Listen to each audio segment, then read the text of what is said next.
muchas gracias a todos por venir en tardes como estas desapacibles, con huelgas, con guerras, con todo lo que nos echan encima y sobre todo quiero dar gracias a Javi de Castro, Javi, porque bueno, a ver si cuando llegó el cómic lo primero que hice fue leer un poco la sinopsis y era como león, terror, folclore.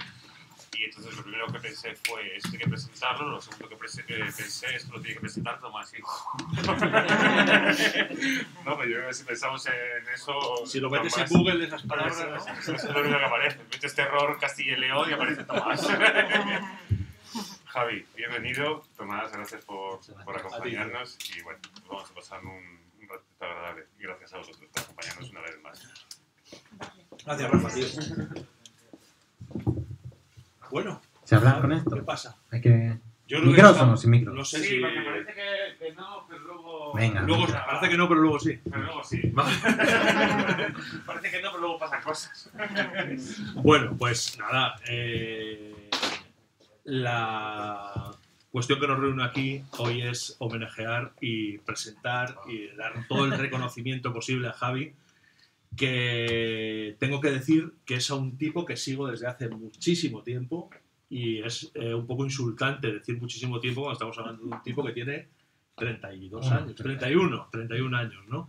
Pero que hace ya un montón de tiempo, bueno, no sé si un montón, igual 4 años o 5, antes de que todo se complicara tanto, yo he sido cliente suyo, le he comprado sus fanzines, bueno, he hecho un seguimiento muy grande porque, como bien ha dicho el amigo Rafa, hay un montón de concomitancias y de cosas comunes entre la forma que tiene él de ver este asunto, este arte, esta disciplina y la que yo tengo, ¿no?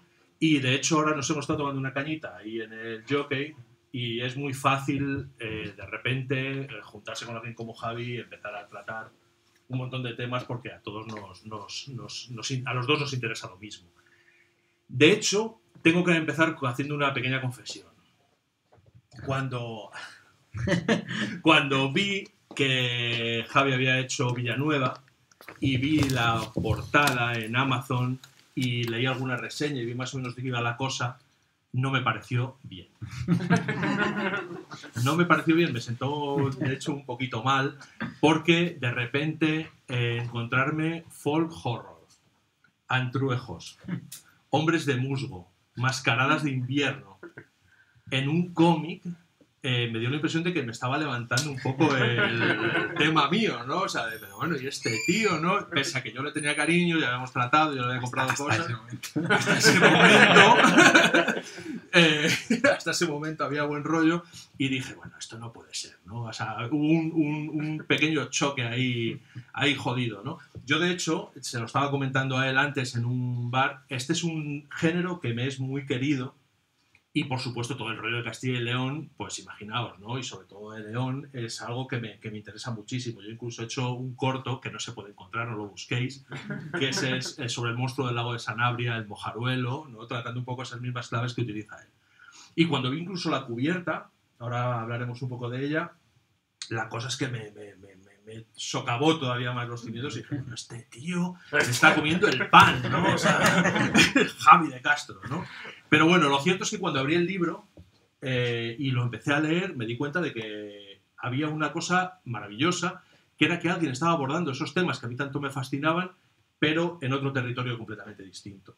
Tanto en cuanto a estilo gráfico, tanto en cuanto a la percepción de los personajes, de la estructura de la historia. Si yo me hubiera puesto a hacer una cosa como Villanueva, hubiera sido algo imaginado, ¿no? Los que me conocéis, barroco, sinuoso, incomprensible, raro, y sin embargo encontré algo que me fascinó, que era limpio, era geométrico, tenía una estructura súper clara, tenía un estilo completamente abierto, tenía unos personajes con los que te podías identificar de una forma maravillosa y de alguna forma era una puta trampa, ¿vale? O sea, no, todo aquello que yo hubiera intentado hacer de formas muy, muy oblicuas, él lo estaba haciendo directamente, de una forma casi inocente, da la impresión cuando abres el TVO por primera vez, y sin embargo hay una trampa ahí que es acojonante, ¿no? Que es que cuando te quieres dar cuenta, estás atrapado en un mundo con unos personajes muy cercanos, muy interesantes, estás atrapado en una trama que parece que está planteada de una forma simple, pero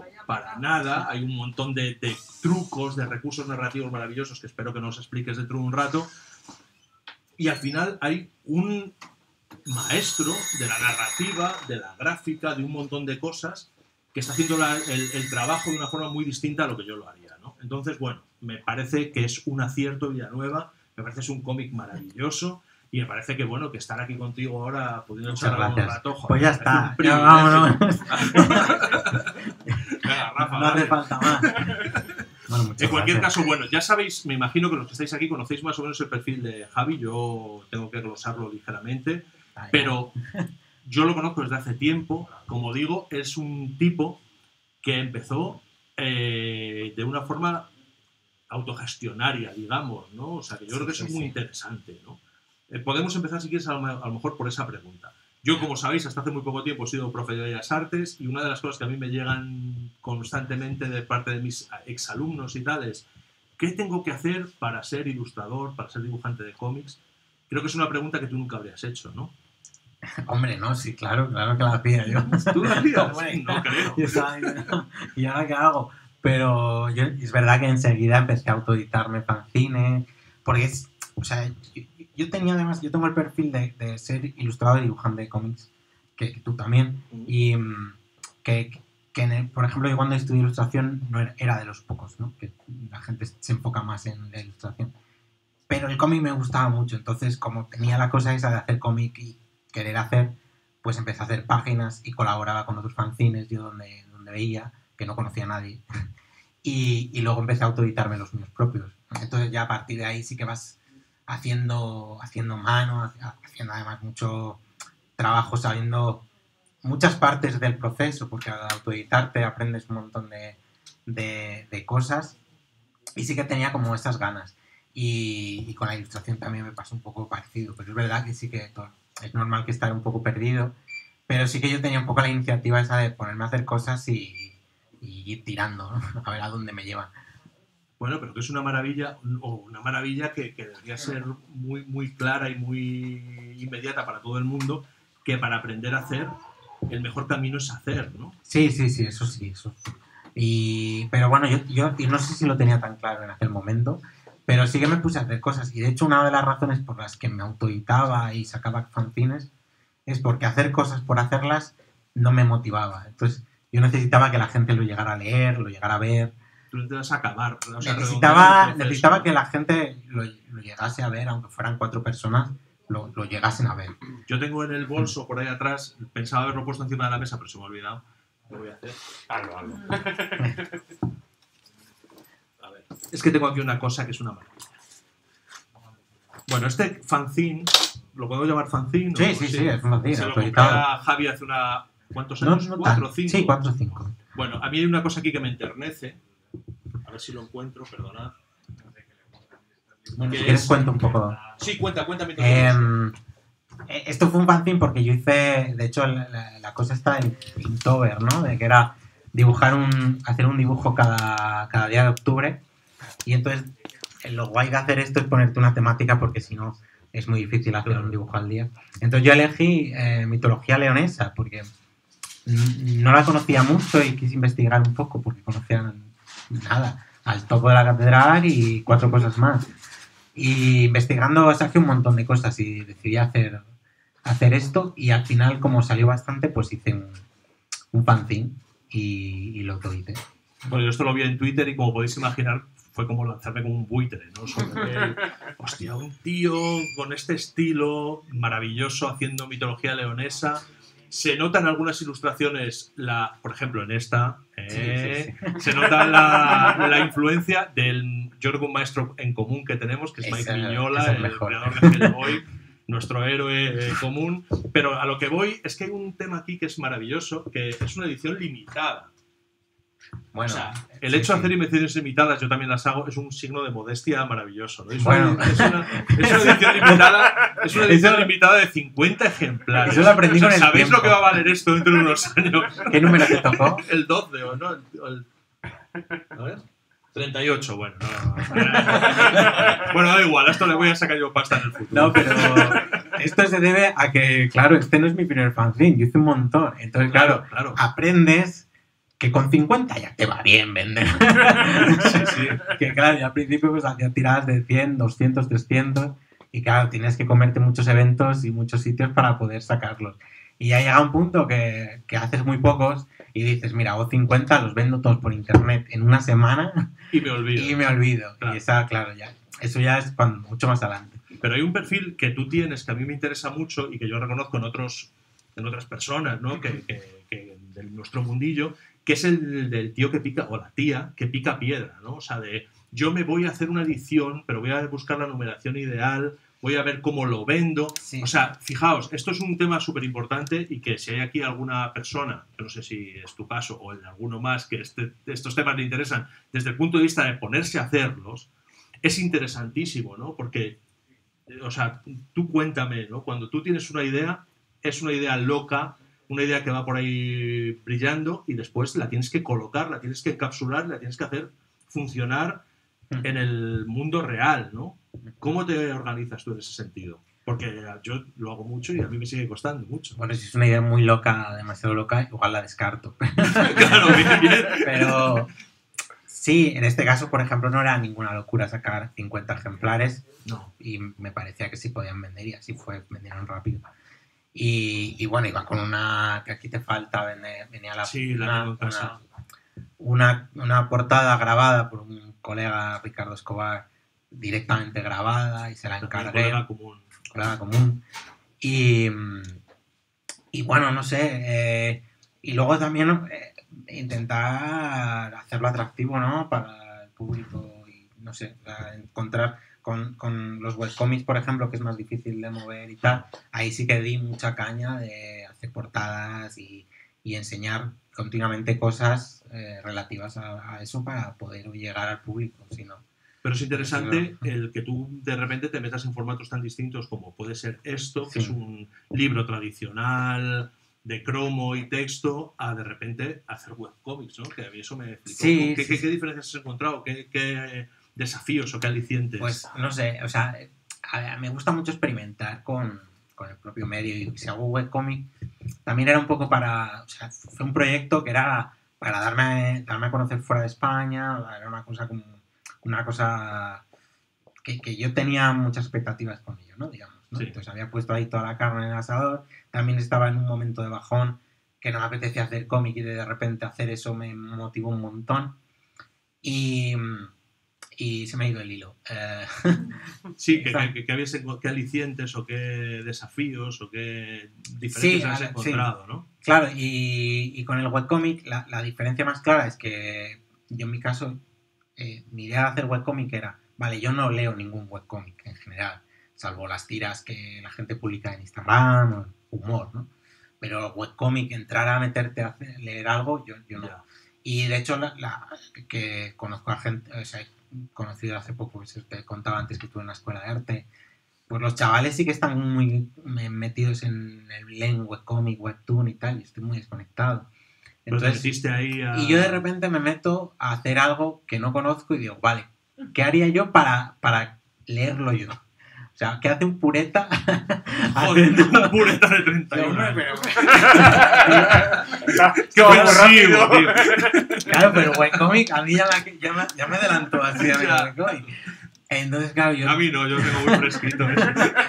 Entonces, claro, yo estoy muy desconectado de eso y digo, vale, ¿qué voy a hacer para llegar a la gente como yo que no leo webcomic? Y de hecho, The Ice, que es el webcomic que hice, es un webcomic que se ha leído muchísimo en gente que no lee webcomic, pero la gente que está metida en el mundillo yo creo que no lo conoce mucho. Y viceversa. O sea, yo no sé nada de lo que se está haciendo en webcomic. Y bueno, fue también ya partida de que yo ya había publicado mucho, ya tenía un nombre, entonces era fácil promocionarse, pero bueno, le di mucha caña, le di la importancia que no se le suele dar al webcomic, porque normalmente es una cosa como que la publicas y la dejas ahí y el que la vea. Y yo dije, no, esto es mi siguiente proyecto es un webcomic, ¿no? Una novela gráfica, no, esto va a ser un webcomic. Y eso fue mi cómic anterior, entonces le di toda la importancia con toda la brasa que se da con cualquier otro cómic y funcionó. Y la diferencia más grande es que no gané nada de dinero prácticamente no. O sea, sí ponía la opción de dar dinero y tal, pero bueno, eso cubrió pues el gasto que tuve para montar la web y montarlo todo, pero no. Pero sí que es verdad que me nominaron a un Eisner, Claro. que eso es lo mejor que me ha pasado en la vida Bueno, de la carrera. Nominaron a un Eisner, Sí, es el Oscar de los cómics. Es el- o sea, sí, en el mundo del cómic es el premio más importante que hay. Claro. Y eso sí que me ha colocado mucho en el mapa. Y la verdad es que eso se ha quedado ahí para siempre en mi biografía Sí. y mereció la pena ya solo por eso. O sea que- Sí, de hecho yo he estado leyendo reseñas y era como el esperado retorno Claro, al claro. cómic en papel de Es que Javi mucha de gente, Castro, de ¿no? hecho, claro, mucha gente me ha conocido a través de eso, a Claro. pesar de tener obra anterior. O sea, ha sido el pelotazo realmente con eso. Oye, cuéntanos cómo te metiste en Villanueva, ¿no? O sea, cómo llegas Sí. ahí a ese pueblo y tal. Tiene su historia. Pues, bueno, en parte me pasa un poco más a ti, me gustaba mucho este tipo de historias, me gustaba mucho de Wicker Man, ¿no? Cuando la vi, El hombre de Mimbre. me flipa muchísimo. O sea, yo conocía el culto de esta película, ya, o sea, no la veo de chaval, la veo Sí, con yo lo 20 comparto, años, eso, así, sí. y conocía pues todo eso, toda la imaginería que tiene, pero de repente la veo y digo, pero ¿y esta película? Esto es, esto es una locura. Y aparte, me pasa que cuando la vi decía, "Ay, pero estas cosas las he visto hacer en mi pueblo". Vale. Y otras peores. Em, Hostia, yo el mío lo tengo. no, está aquí. No, y eso, muchas cosas, ¿no? Las cintas, ¿no? El baile que se hace, Mayo. los mayos. Y ese carnaval, yo decía, pero esto tiene mucho que ver con el Antruejo, con todo lo que hay Sí. en lo que conocía yo de León. Y bueno, aquí, por ejemplo, lo de los hombres de musgo, lo de Béjar, Sí, de pues Béjar. sería algo perfectamente que encajaría en esa estética. Y entonces yo lo tenía ahí, ¿no? Y decía, ¿cómo no? En España no se ha hecho nada de esto, ¿no? Es muy típico de las Islas Británicas y tal. Y siempre estuvo ahí. ¿Y qué pasó? Que yo estuve dando unos talleres por la provincia de León para los bibliobuses, que eran como... Iba a dar talleres de cómic a niños en pueblos muy pequeños, muy, muy pequeños. Eran de 50 habitantes igual en algunos casos. Y claro, eran pueblos que tú llegabas y ni siquiera te podías perder llegando a ese pueblo. Es que tenías que ir, porque era el último que había en la carretera. Y llegabas y claro, notabas que todo el mundo te miraba y decían, ese debe ser el del taller de cómic. Pues tiene gafas. No, porque no tiene gafas. No por las gafas, sino porque era el único que no conocían el pueblo. Claro, era el extraño, que quién es esta persona. Nadie llega a este pueblo si no vienes a algo, pues el del taller. Y entonces, claro, y en algunos sitios, pues encima tenía el añadido de que yo no conduzco y cogí este trabajo porque estaba muy bien pagado, pero era como, y ahora como llego a estos sitios, pero bueno, me las apañaba para llegar, pues eso, buses, trenes, incluso hice autostop, que madre mía, nunca, o sea, tuve alguna vez, me vi la desesperada de decir, te necesito llegar a casa y no tengo, recuerdas a Raúl Vaca. no tengo otra. Y en estas, claro, a veces, yo por ejemplo me acuerdo de un pueblo que tenía que esperar, o sea, llegaba al pueblo, iba a otro pueblo, y en este otro pueblo, que también era pequeño, había tren, había una parada, entonces tenía que esperar, igual tenía que esperar 3 horas, y me iba al bar. Y claro, entrar al bar, era como en la escena de... El Far West. Sí, un poco, y en la escena del El hombre lobo Sí. americano en Londres, cuando llegan a ese, y todo el mundo les mira. Y está un poco así, ¿no? Que todo el mundo entraba, ¡hombre! Y de repente estaba yo ahí en la esquina. Entonces, claro, aparte tenía mucho tiempo libre esperando en estos sitios y esa sensación de estar ahí, de ser el extraño y de pensar, joder, si todos aquí se ponen de acuerdo, yo de aquí no salgo. Y empecé a darle vueltas, ¿no? Y tengo que decir que me trataron súper bien en todos los pueblos, fue estupendo. Pero nace ahí la historia y empiezo a darle vueltas y lo primero que pienso es en torno al ritual y a lo interesante que podría ser ese ritual, que no quiero spoilear nada, pero Claro. todo lo que pasa ahí. Y esa es la única cosa que se mantiene todo el rato y luego empieza a hacer borradores en torno a esa historia y hasta que doy con la clave. A mí la pregunta que me surge cuando leo el cómic es cómo trabajas la narrativa, ¿no? Porque hay un puntal muy fuerte ahí, ya no solamente en cuanto a los diálogos, a los personajes, que si quieres hablamos después, sino incluso a la propia estructura, ¿no? O sea, porque hay unos juegos ahí de simetrías, de vueltas atrás, adelante, de narraciones en paralelo, que son muy interesantes y que están muy trabajados, ¿no? ¿Cuánto inviertes en ese proceso? Y si se puede, o si tú sabes, ¿no? Porque a veces ni siquiera uno lo sabe, ¿cómo lo afrontas? Es mi parte favorita de escribir historias, de contar historias. O sea, la parte de... Vale, tengo la historia que la tengo más o menos clara de lo que quiero contar, pero ahora voy a ver cómo estructuro las escenas, cuánto tiempo le dedico a cada cosa, ¿no? Y sí que es una parte que me gusta mucho. Y yo lo que hago son pequeñas tarjetitas con las escenas que representan 2 páginas. Yo trabajo las dobles páginas siempre, izquierda a derecha, aunque vayan sueltas. Y a partir de ahí voy trabajando todo y con diálogos. Y luego, por ejemplo, lo que tú dices de que hay escenas intercaladas, ¿no? De que hay dos narraciones, pues precisamente era muy fácil hacerlo con esto, ¿no? Intercalar, trabajé una historia por un lado y trabajé la otra historia por otro.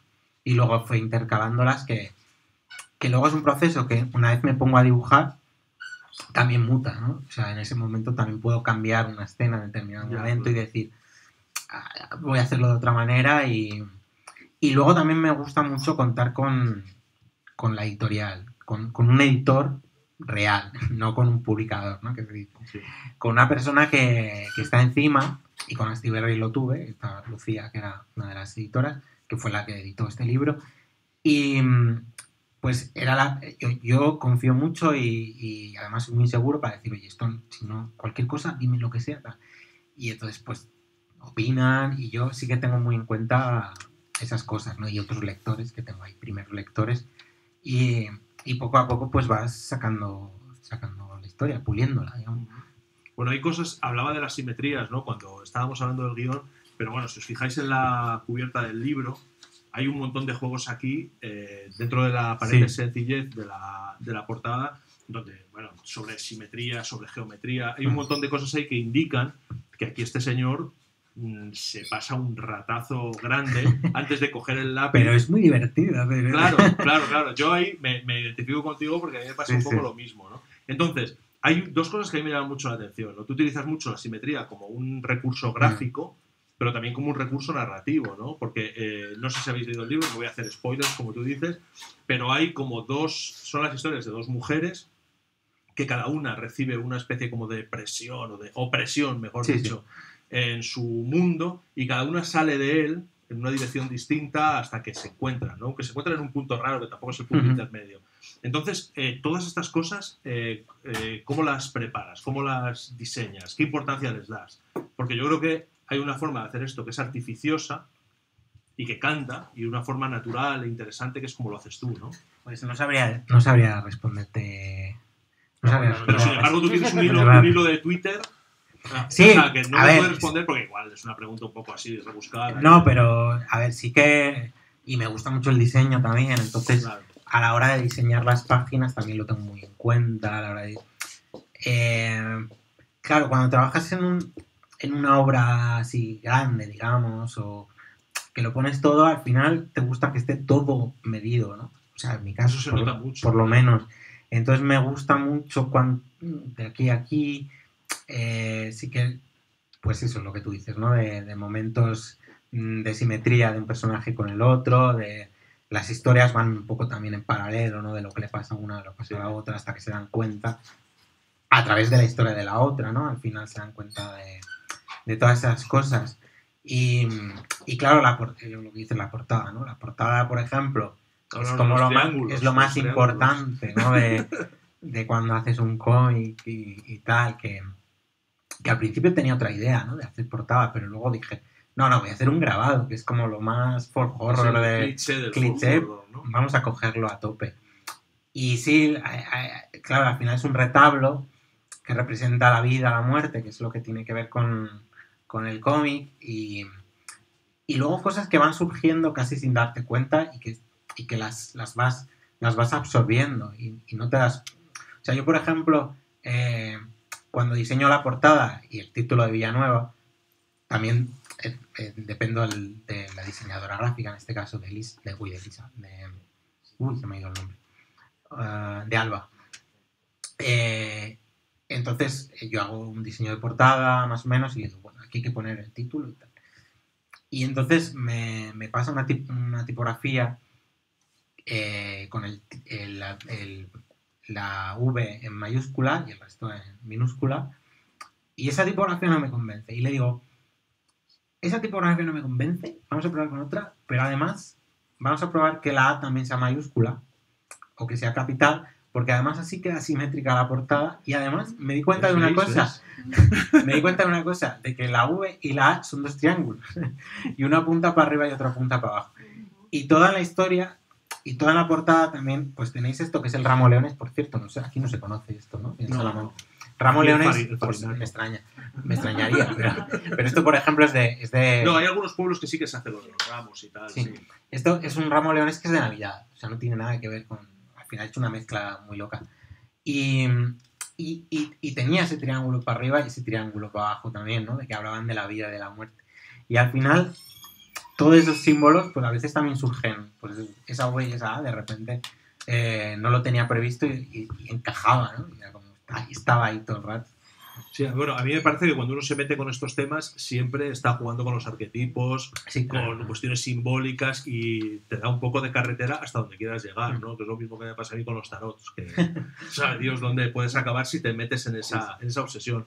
Pero tú le das una vertiente a esto que a mí me parece súper interesante, que es la vertiente humana, ¿no? Y que a mí también reconozco que me ha sorprendido encontrar. O sea, esos personajes que son realmente tridimensionales, que los llegas a conocer, que llegas a empatizar con ellos, y me imagino que también hay un proceso ahí. ¿Te inspiras en gente que conoces, en situaciones que aparecen en tu vida? O no lo sé, hay cosas ahí que son como demasiado verosímiles. Sí. Hay una cosa, perdonad, voy a hacer un pequeño spoiler, Dale. mínimo, que me parece uno de los puntos más brillantes del TVO, si no lo habéis leído, que es la reflexión que hace una mujer que se ha criado en un pueblo, en una sociedad ancestral, digamos, ¿no? Por poner esta palabra tan bonita, y que de repente va a un supermercado, Sí.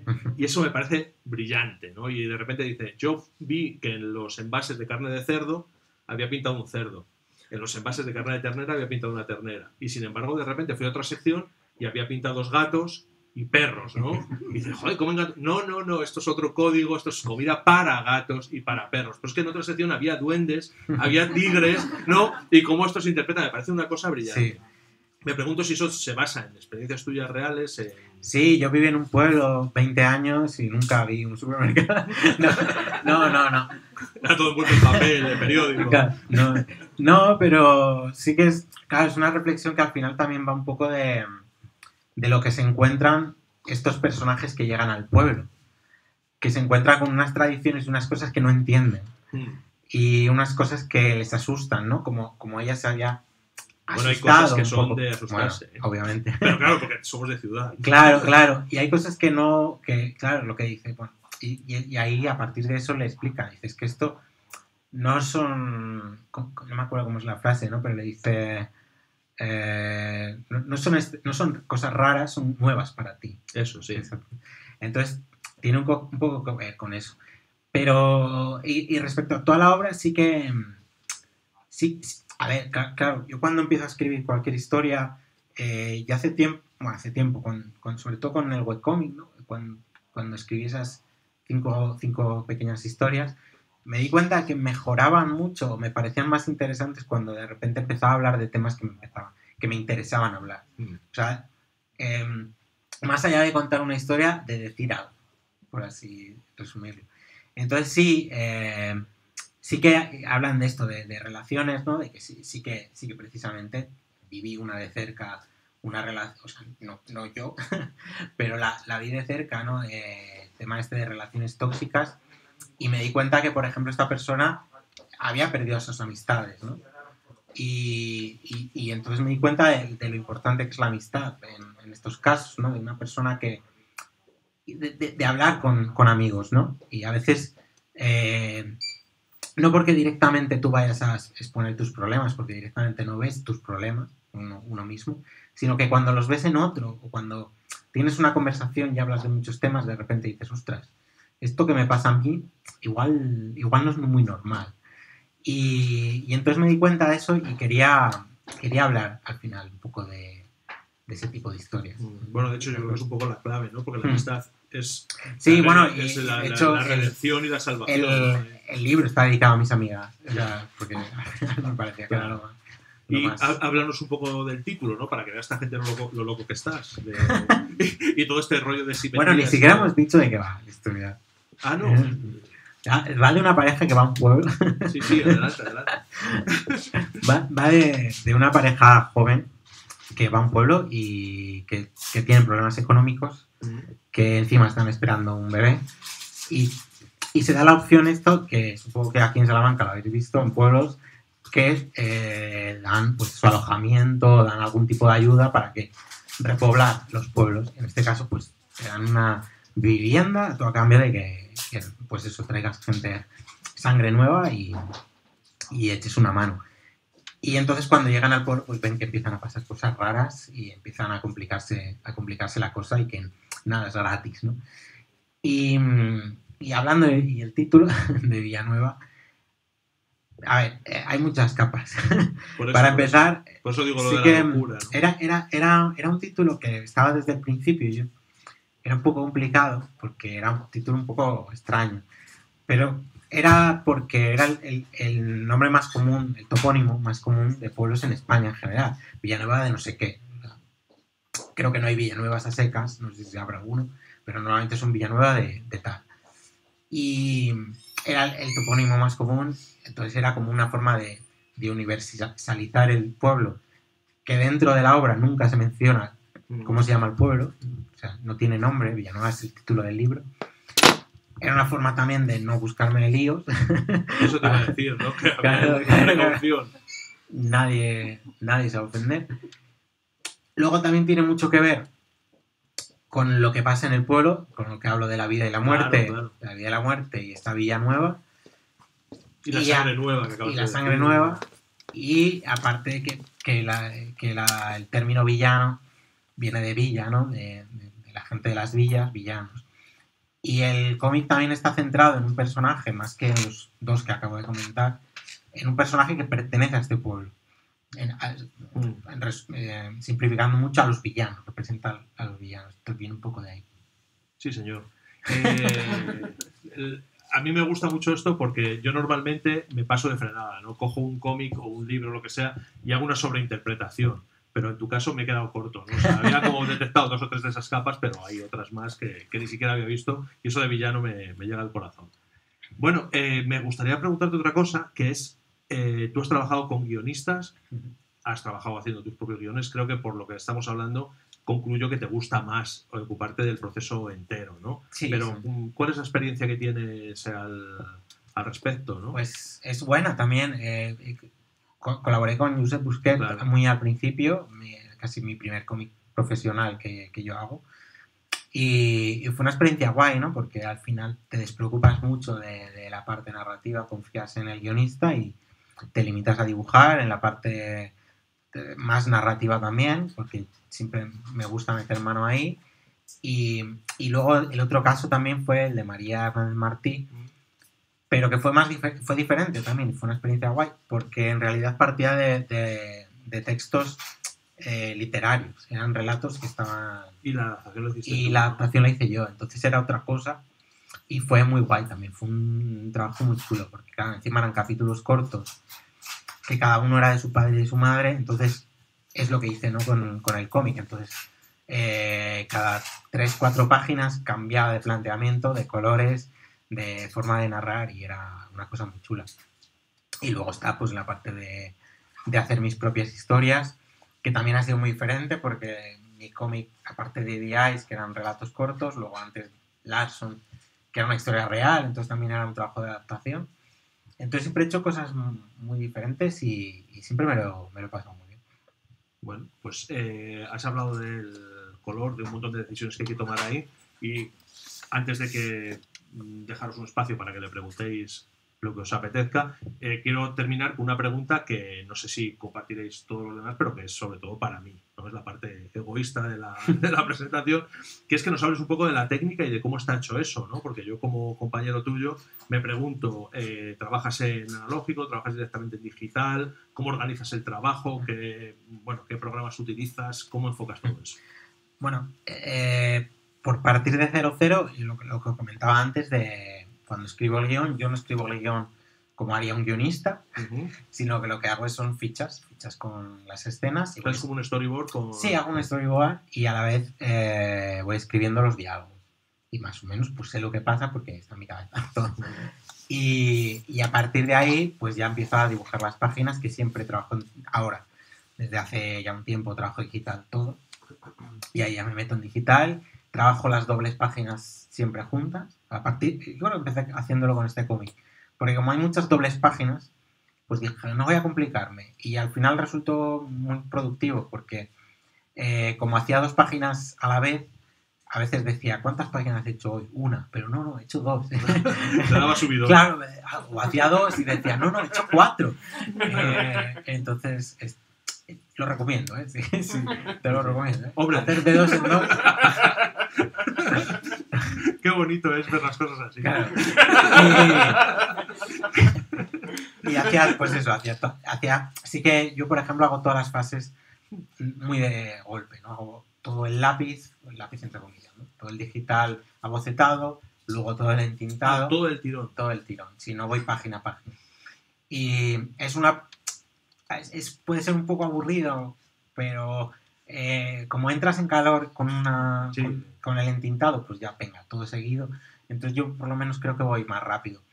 Y además también ayuda a la coherencia entera del cómic, que no hay cosas, pues de la primera a la última no hay cosas muy, muy diferenciadas, ¿no? Y todo en digital. Luego, pues en este caso es un bitono, que es una sola tinta en 2 porcentajes de color. Y ya está. ¿Y eso lo tiraste en grises y luego lo decidiste con el editor? ¿O ya hiciste? Sí, algo así. Lo hice en un azul, que no era el azul definitivo, pero bueno, lo hice en una capa de azul para que fuera más o menos eso. Pero fue el editor, o sea, la editorial en la parte de la maqueta ya que se encargó de ajustar eso. Muy bien. Y rotula a mano, que eso también. Rotulas a mano. Estoy muy loco. Hago para que todo sea coherente, todos los bocadillos los hago a mano y la rotulación la hago a mano. Bueno, es impresionante el hecho de que digas eso, que trabajas, por ejemplo, en dobles páginas. Los grandes del cómic, tipo Hogarth y compañía, decían que la unidad narrativa era la página, ¿no? Yo creo que es llevar un paso más allá de decir, no, yo ya voy a la doble página. Yo creo que o sea, porque desde el fondo es lo que tenemos delante, es el cuadro que estamos viendo, ¿no? Exacto, y eso es importante. O sea, para mí es muy importante tener, aunque no sea doble página, saber lo que hay en una página izquierda, una página derecha y cómo acaba. Normalmente, cómo acaba una escena en la página derecha, porque luego pasas a la siguiente y tal. Todo eso lo tengo bastante en cuenta. Y se nota eso de un montón. Y cuando a veces coincide una página izquierda con una página derecha que tiene mucho que ver. Bueno, pues oye, yo creo que es como una especie como de mirilla, ¿no? a tu mundo de trabajo, a la forma que tienes de enfocarlo. A mí me parece impresionante y sobre todo me parece que es algo que tiene mucho que ver con una cosa que yo defiendo a la hora de hacer estas cosas, ¿no? Hay gente que se piensa que el hacer cómics, el ilustrar, el dibujar, el hacer cualquier tipo de cuestión gráfica tiene algo que ver con el talento, ¿no? O sea, y que una cosa innata es como tener el pelo bonito, ¿no? O sea, qué bien dibujas, qué pelo más bonito tienes, es algo que viene ya contigo en el pack y que está fuera del alcance de cualquier otra persona. Y sin embargo yo creo que eres un buen ejemplo, y me alegra mucho que lo seas, de la demostración de que esto es una labor de trabajo, de picar mucha piedra, de mucha disciplina, de mucha consciencia y de mucha planificación. Y yo creo que en tu cómic todo esto se ve perfectamente, combinado, por supuesto, con unas dosis de talento brutal. Muchas gracias. ¿No? Así que, nada, yo creo que a lo mejor le podemos dar un aplauso, ¿no? Y no sé, si queréis podemos abrir un pequeño espacio por si le queréis preguntar alguna cosa, comentar, criticar. Yo te tengo que hacer una crítica. No he dejado preguntar. No, yo primero. He venido desde Santa Marta a recámara. ¿Cómo es posible, y esta es la única crítica de verdad que te voy a hacer a tu cómic, que me parece perfecto en todos los sentidos, que en un pueblo de León sean veganos. Va a cojonar. Bueno. Y mira, y dejo el micro ya. No es un pueblo de León. Para empezar, no se sabe dónde está. Y tiene sus razones. Tiene sus razones. Sí, pero no los desvelamos, ¿no? No es de nada, pero sabes de sobra. Porque... Sí, claro. Era por romper. Bueno, sí. ¿Has tenido algún feedback de los pueblos? ¿Ha llegado esto? Sí, mira, ¿A esos de pueblos hecho, a los que ibas con la maleta de autostop? eso no lo sé. Y no sé si lo relacionarán todo. Dirán, hostia, el del taller. Mira, aquí está. Era verdad. Pues no, pero por ejemplo sí que, a ver, todo el Antruejo y todo lo que está, sobre todo lo que más está inspirado es de mi pueblo, que es Carrizo de la Ribera, que tiene el Antruejo típico, pero bueno, que es muy parecido al de Velilla y a muchos pueblos de por ahí. Y hace muy poco fue carnaval, fue el Antruejo y pude presentarlo allí porque me lo pidieron desde la biblioteca. Ya te digo que los de Béjar no se han enterado todavía. Uy, Va a ser gordo. Ya verás cosas entre los de Béjar que salen. pues el Carrizo, muy bien, claro, porque al final es mi pueblo, es el pueblo de nació mi madre y al final estaba media familia en la presentación, pero bueno, tuvo buen recibimiento y tal. Pero me acuerdo en la presentación que hice en León Capital, vinieron gente de Carrizo que yo no conocía de nada, gente del Antruejo, solo vinieron a la presentación y a felicitarme y que estaban muy contentos de que se representase, ¿no? De alguna manera, aunque no tuviese nada que ver con eso, así que por ahora el feedback es bueno. Bueno, yo creo que tomaste un ejemplo cuando hiciste aquel libro del mundo mitológico de Castilla y León, Sí, con el Museo Etnográfico de Zamora, ¿no? sí, claro. Quiero decir que parece como que estas cosas son como muy de localistas y demás, pero luego la reacción y Claro, es... yo, o sea, este era el miedo que se tiene en general, ¿no? Con hacer cosas de este tipo. Incluso me ha llegado pues lectores que pensaban que esto, como no eran de la zona, como que no lo iban a disfrutar o no les iba a interesar. Pero al final es un cómic que no tiene nada que ver con... He cogido todo eso, pero al final lo podría haber cogido de cualquier parte, la historia... Y eso es lo que ha llegado a mucho público. Al final el cómic se está vendiendo bastante bien y se está vendiendo en toda España. Entonces, sí que hay un feedback malo que me llegó, porque yo cotilleo mucho y una vez salió en la prensa y en los comentarios anónimos alguien puso que bueno, que vaya vergüenza. Y claro, me sorprende tampoco, ¿no? Hay gente que es muy cuadriculada. Pero en el fondo, si hubiera hecho una cosa muy centrada en el Antruejo, en decir lo bonito que es y hacer una cosa como muy institucional, digamos, no hubiera salido de León posiblemente, o sea, no hubiera llegado ni a Salamanca. O sea, y en cambio este cómic pues se está leyendo en Valencia, se está leyendo en muchos sitios porque realmente es una historia de terror que no asocian a una zona hasta que lo leen y dicen, ostras, y mucha gente se interesa. Luego me viene mucha gente que dice, pues yo conozco gente que vive en estos sitios, vive en pueblos de tal, o en Cantabria se hace cosas parecidas. O sea, al final la gente, todo el mundo conoce cosas parecidas. Y de todas formas, yo creo que es un prejuicio muy nuestro, ¿no? Porque lo local es universal. O sea, tú ves una cosa que está hecha en Berkshire y dices, qué guay, cómo mola, ¿no? Eso mismo pasa aquí, ¿no? O sea, lo que pasa es que nosotros tenemos esa especie como de freno, ¿no? Pero no pasa nada, ¿no? Yo creo que... Sí, lo comentábamos antes cuando tomamos una caña y lo que decía de cómo es posible que esto no se hubiera hecho. Claro, o sea, cómo esa es la clave. Con el Antruejo, con toda la iconografía que hay, con todo eso, cómo nadie ha hecho pues es una película, un cómic sobre una historia de terror ambientado con este tipo de cosas. Y viene, yo creo que parte de ese pudor, ¿no? Es decir, esto no va a interesar, ¿no? Sí, además en estas historias que tienen ese vuelo mítico, ¿no? Y simbólico, arquetípico, todo el mundo se reconoce. A mí me pasó con el libro de Leyendas de Salamanca que está traducido al japonés. O sea, hay un tío en Japón que se flipó. Bueno, que la casa de Japón está ahí. Claro. Por ahí vino el tronque también. Es cierto. Joder. Bueno, en el fondo esto es lo que pasa, ¿no? Sí. Yo creo que... Bueno, no tiene nada que ver con el cómic, pero yo creo que... Ah, pues entonces no. No,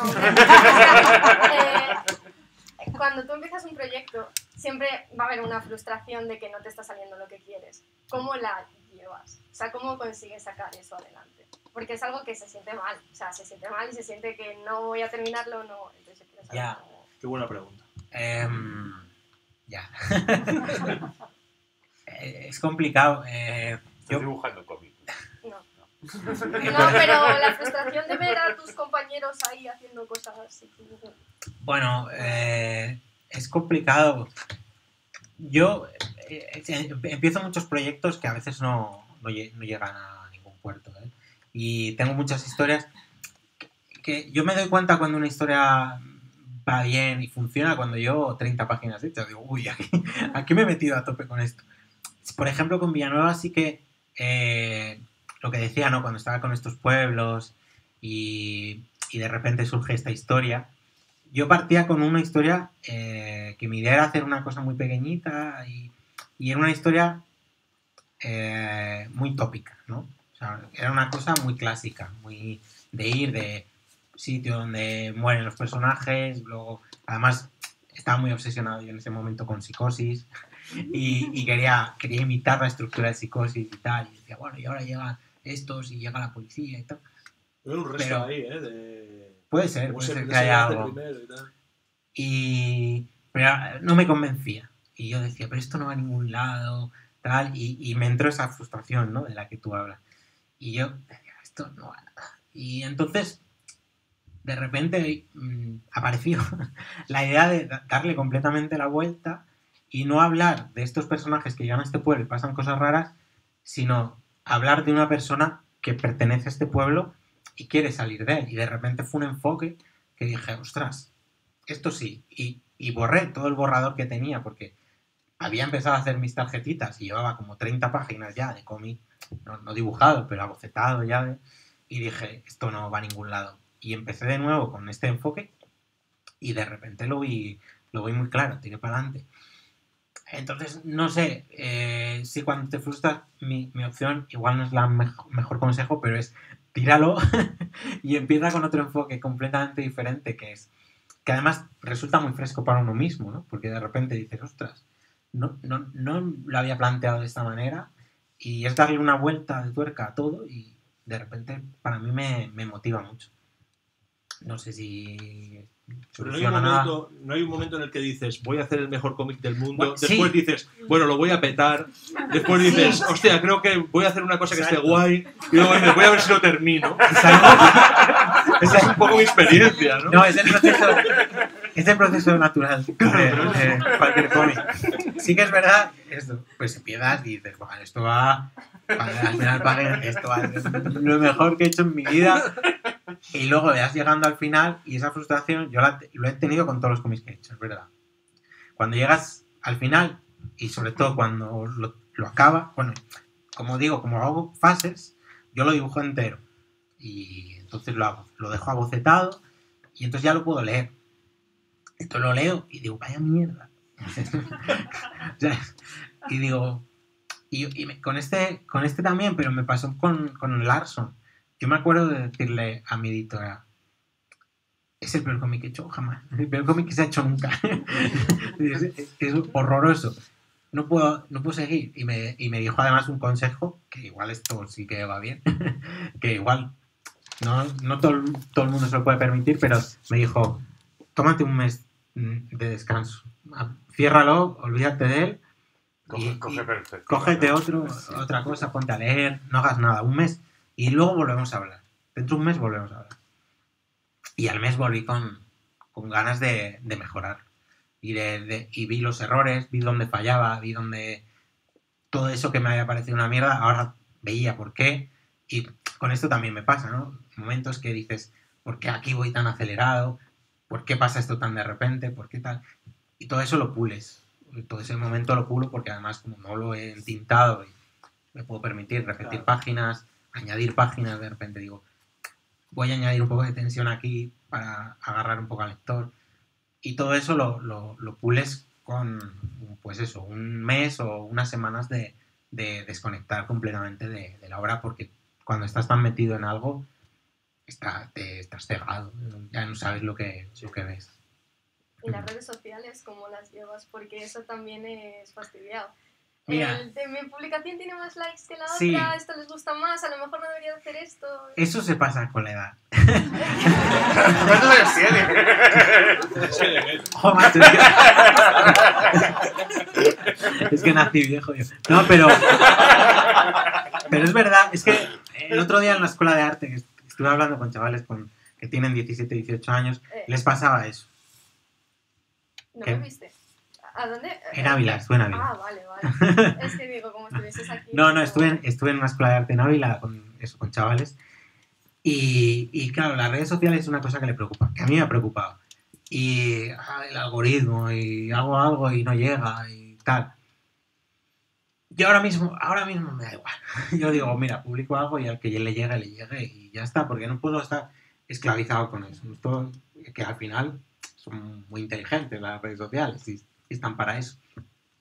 Y al final es trabajar. Sí que es verdad que cuanto más subas, pues más likes vas a sacar y más todo, pero al final, yo lo que digo, conozco gente que no tiene redes sociales y se dedica a esto. Se dedica a la ilustración, al cómic. El otro día en Valencia, hablando con unos amigos, uno decía que conocían a Marcos Martín, el dibujante, y le decían, ¿es verdad que Marcos Martín no tiene móvil?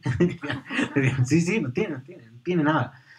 Entonces, se puede hacer y se puede vivir de ello. Y es verdad que se dice que hay editoriales que miran mucho los seguidores y tal.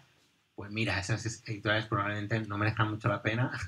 En general, Astiberri no te va a mirar los likes. Si el cómic les gusta, te lo van a publicar. Y si no les gusta, da igual que tengas 1 millón de seguidores, que no te lo van a publicar. Entonces, bueno, yo me frustro también. O sea, yo, aunque te estoy diciendo esto, publico algo mañana y tiene 20 likes y digo, pero hombre, ¿pero qué ha pasado? Con lo interesante que ¿Qué era. Pero bueno, el trabajo me sigue llegando, o sea, al final te siguen llamando de todos los sitios y bueno, sí que tenemos esa cosa, la vanidad esta de las redes sociales, pero bueno. Una pregunta que tiene un poco que ver con eso. No me refiero a las redes sociales porque el mundo digital es mucho más amplio que Twitter y que Sí.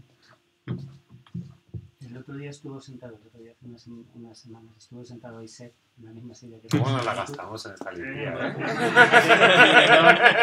Bueno, un chaval está empezando. Un chico que no sabe por dónde. Decía que él no entendía internet, que le parecía... Bueno, claro, es que vaya ejemplo me has puesto. Le parecía perniciosa muchas cosas. En 1950 no había Twitter. Cosa curiosa que yo lo conocí hace 20 años por la página de su editorial, que, Sí. por Dragon Quality, que me voló la cabeza. ¿Sí? Me flipaba con esa página, todo lo que publicaban me gustaba y lo publicaban. Con lo cual es un poco contradictorio. Internet muy mal, pero tú estás aquí en Salamanca y tienes un fan en Salamanca por internet. Si no, no Sí, te sí. conocería.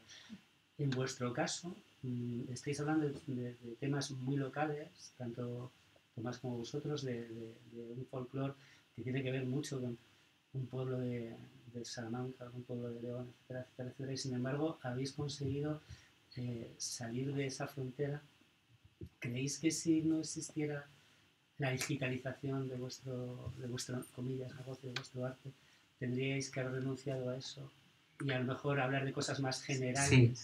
O de ambientes más...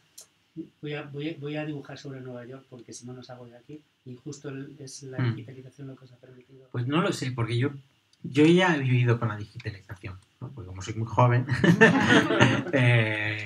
o sea, yo empecé a hacer ilustraciones, subirlas a internet ya con 18 años, 19, a blogs y a cosas así. Entonces yo siempre he estado ahí y yo estoy muy agradecido en ese sentido. Claro, a mí me ha llegado, pues eso, toda la gente que me conoce me ha conocido por un webcómic que hablábamos antes.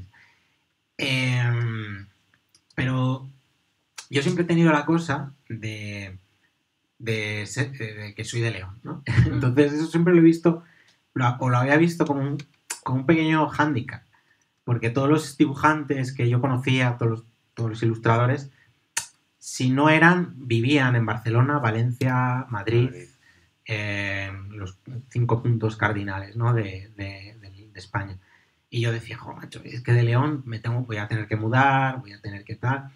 Y, por ejemplo, hace poco me di cuenta de que uno de mis primeros cómics, que fue autoeditado, se llamaba Sandía para cenar y trataba de un chaval que vivía, que estaba compartiendo piso y estaba en una ciudad como interminada, había metro, y al final todo eso quedaba completamente impersonal, quedaba una obra que ahora la veo y digo, pues esto no.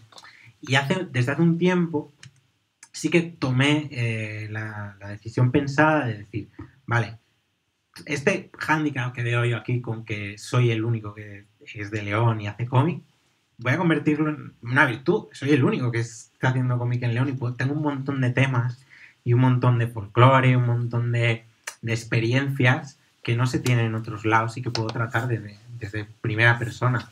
Entonces fue una decisión que tomé, pero desde luego el digital a mí me ha sido muy importante, obviamente, pero porque yo he vivido siempre en ese sentido. Y eso, tomé esa decisión de hacerlo todo, o sea, basarme mucho en experiencias cercanas y cosas que yo conocía, y es con lo que más he llegado al público de fuera. Y está por ver ahora si sale ediciones en extranjero, que yo creo que también sería fácil, ¿no? Con una temática. En cambio, si fuera una temática mucho más genérica, más que general, genérica, pues es lo que pierde fuerza, ¿no? Entonces, no sé si al final te he respondido a... Has hablado de algunas películas en las que estabas inspirado, de Mignola, de Psicosis, de Wickerman. ¿Qué te inspira? ¿Cuáles son tus referentes? ¿Cuáles son tus lecturas favoritas, tus historias, tus autores que más te molan y que te hacen dibujar? Pues no lo sé, o sea, sin Mignola, lo que decíamos, ¿no? Hay un montón de cosas. Yo siempre he hablado antes de esta experiencia en los pueblos, que es verdad que la tenía, pero siempre pienso en historias que ya he visto antes, ¿no? Y que me gustaría hacer. O sea, me pasa mucho veo una película que me gusta mucho, veo un western que me gusta mucho y de repente digo, quiero hacer un western, tengo que hacer uno.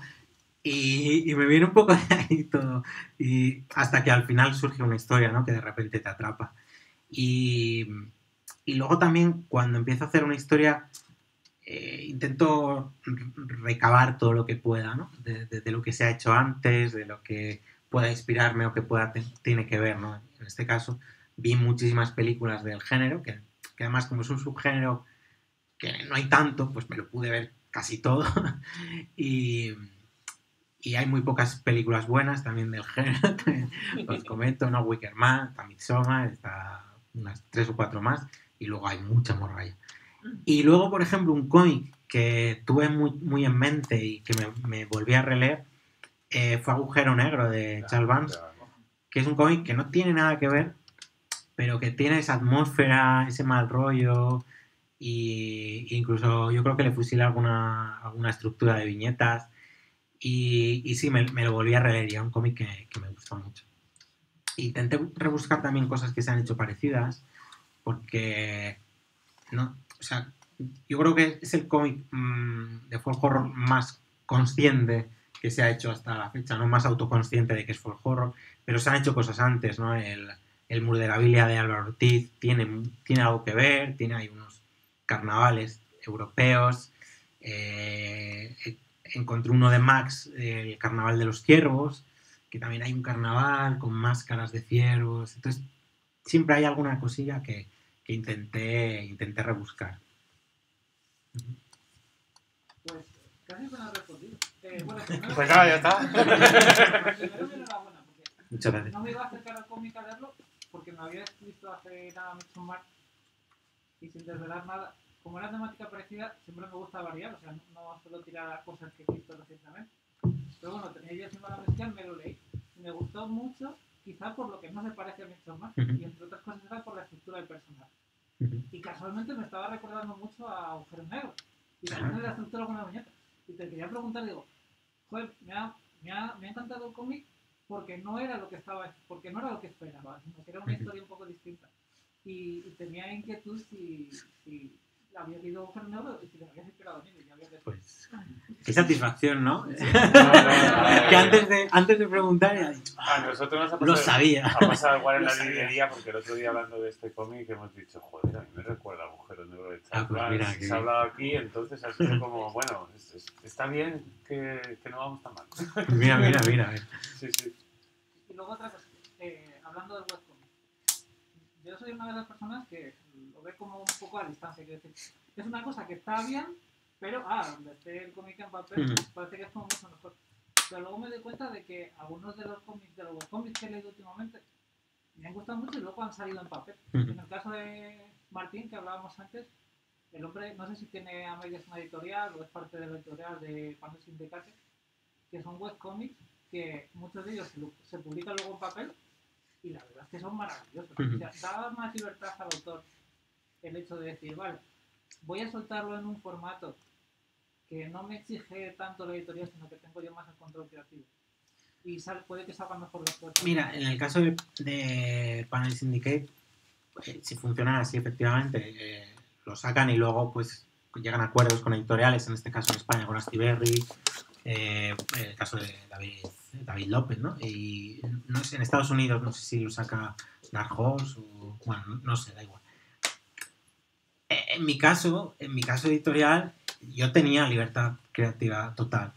Entonces, yo nunca he tenido, en ningún caso de los que he trabajado, nunca he tenido un editor que me haya dicho, oye, cambia esto porque esto no entra en nuestra línea editorial o porque, yo qué sé, cualquier cosa.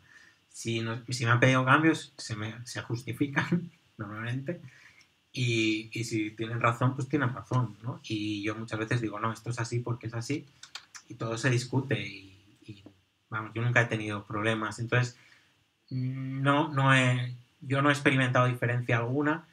Y eso te lo podría responder mejor gente, pues eso, como David López, que ahora trabaja para Marvel, pues supongo que igual tiene más problemas que luego haciendo sus propias cosas.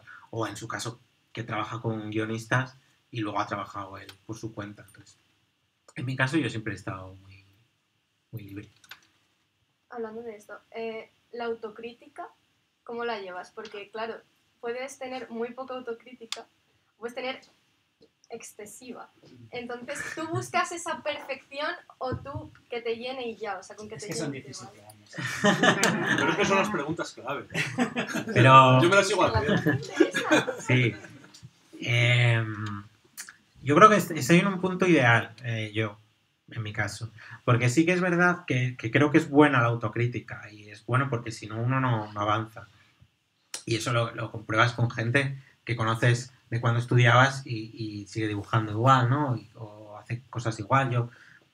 Yo tengo la sensación de que no avanzo, pero cada cómic que saco sí que es verdad que hay un salto enorme cuando los ves con cierta distancia. Pero es verdad que no soy súper exigente, perfeccionista, de que esto hasta que no esté. Normalmente veo algo y digo, esto está guay y qué bueno soy, qué tal. y llegas a un punto que yo creo que hay un punto ahí de equilibrio que es el ideal, ¿no? Decir, vale, esto cómo puedo mejorarlo y cómo puedo cambiarlo, y si tengo que cargarme 2 páginas, que lo he hecho, me cargo 2 páginas, pero no voy a cargarme el cómic entero porque diga, no, es que no sé, no tengo ese problema, pero yo creo que es por eso, años de experiencia y de saber a dónde vas, ¿no? Y dónde estás. Y sabes que el cómic próximo que haga pues seguramente sea un poco mejor, pero ya está. No lo sé, no sé responderte. Y las críticas negativas, o sea, cuando tal la gente dice, no me ha gustado nada, no sé qué. Yo ¿Cuál muy es mal. eso? Sí, vale. No sé, bueno, perdón, acaba. No, eso que sí te supera a las críticas positivas, o sea, o a los comentarios positivos. Sí, pero es inevitable. O sea, yo, este cómic ha tenido unas críticas maravillosas, buenísimas, que ya ni me acuerdo, pero de la que más me acuerdo es un comentario que leí que decía que era una mierda que estaba dibujado, que cómo se podía publicar esto, que lo publicaron. es que casi me lo sé de memoria, pero y sí, me alucinó mucho, ¿no? Porque, y claro, con este cómic, por ejemplo, ha llegado a mucha gente, ha llegado a mucho público, Y yo siempre he tenido la sensación de que mi cómic era bastante, mi estilo era bastante mainstream, digamos, llegaba al público general. Y en cambio he encontrado, pues eso, comentarios de dibujos como de modernillos, ¿no? Es como de gafapasta, y como, pero si esto es muy comercial, no sé. Y entonces, pues sí, lo llevo mal, pero tampoco le intento dar más importancia que decir, bueno, pues vaya imbécil. Pienso y ya está, tira otra cosa. O sea, tampoco me hace un mundo eso, ¿no? Y por ejemplo, cuando sí que estoy trabajando en el cómic y se lo doy a leer a mi novia o a quien sea y me dice, esto no lo he entendido. Y yo, no lo he entendido, cabrón. Y me sienta muy mal. O que me lo diga la editora. Pero lo asumes y pasa un tiempo y dices, tenía razón. Y a la semana lo cambias y dices, es verdad, tenía razón, y ya está. Es poco a poco ir afrontando esas cosas. Pero sí, claro, sí está mal, obviamente. La última. El otro día aquí, la semana pasada, decidieron que el libro de la semana era un cómic. El Grito Nocturno, que todavía lo estoy superando. Lo voy a tener que medicarme. Un cómic. Realmente la experiencia que tengo yo con los sitios donde se venden libros es que los cómics están en una esquina. ¿Creéis que eso se superará algún día? Pero la esquina buena. Sí, en la esquina donde vamos los simpáticos, pero... Yo creo que está cambiando mucho eso, ¿eh? Yo creo que si pienso yo no hace ni tanto, hace 10 años, o sea, ¿dónde estaba el cómic en las librerías? Muchas directamente no estaba. Yo, por ejemplo, o sea, yo soy de León, la tienda de cómics que había en León, que en su momento solo había una, me quedaba muy, muy lejos de casa y yo descubrí que existían tiendas de cómic con 10 años. O sea, yo antes no sabía, los cómics se vendían en el Corte Inglés y se vendían Asterix y Mortadelo. No sabía que existía todo un mundo. O sea, que yo cuando llegué con 10, 11 años aquello, digo, ¿pero qué es esto?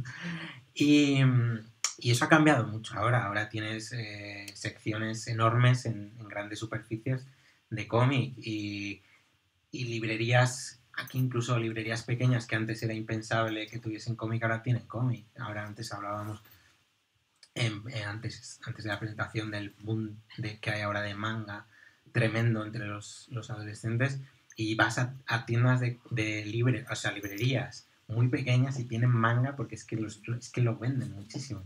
Entonces yo creo que ha cambiado mucho y bueno, pues habrá sectores que siempre lo vean como otra cosa o lo vean ahí como el apartado, pero bueno, yo creo que eso ha cambiado mucho en los últimos años.